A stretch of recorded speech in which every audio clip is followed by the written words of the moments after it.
எல்லாருக்கும் வணக்கம். நான் உங்க ராகவா லாரன்ஸ் பேசுறேன். முந்தா நேத்து விஜயகாந்த் சாருடைய சமாதிக்கு நானும் எங்க அம்மாவும் போயிருந்தோம்.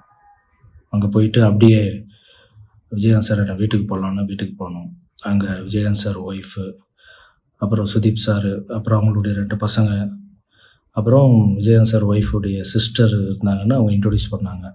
எல்லாம் உட்காந்து பேசிட்டு இருக்கும்போது, அது விஜயகாந்த் சாருடைய ஒய்ஃபுடைய சிஸ்டர் என்ன சொன்னாங்க, சண்முக பாண்டியர் பார்த்து, "தம்பி ஹீரோவா பண்ணிட்டு இருக்காரு மாஸ்டர். நீங்க தான் எல்லாரும் பார்த்துக்கணும். நீங்க தான் ஒண்ணா எல்லாரும் பார்க்கணும்" அப்படின்னு சொன்னாங்க. அந்த வார்த்தை வந்து எனக்கு ரொம்ப ஒரு மாரி, ஏன்னா விஜயகாந்த் சார் வந்து எத்தனையோ பேருக்கு ஹெல்ப் பண்ணியிருக்காரு. அவர் வந்து எத்தனையோ ஹீரோக்களுக்கு ஹெல்ப் பண்ணியிருக்காரு. எத்தனையோ தர்ம காரியங்கள்லாம் பண்ணியிருக்காரு.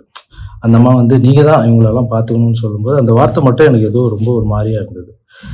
ஏதோ ஒண்ணு பண்ணணும் அப்படின்னு தோணுச்சு. ஒரு 2 நாள் அப்படியே யோசனை பண்ணியிருந்தேன். அந்த பசங்களுக்கு ஏதாவது ஒண்ணு பண்ணணுமே.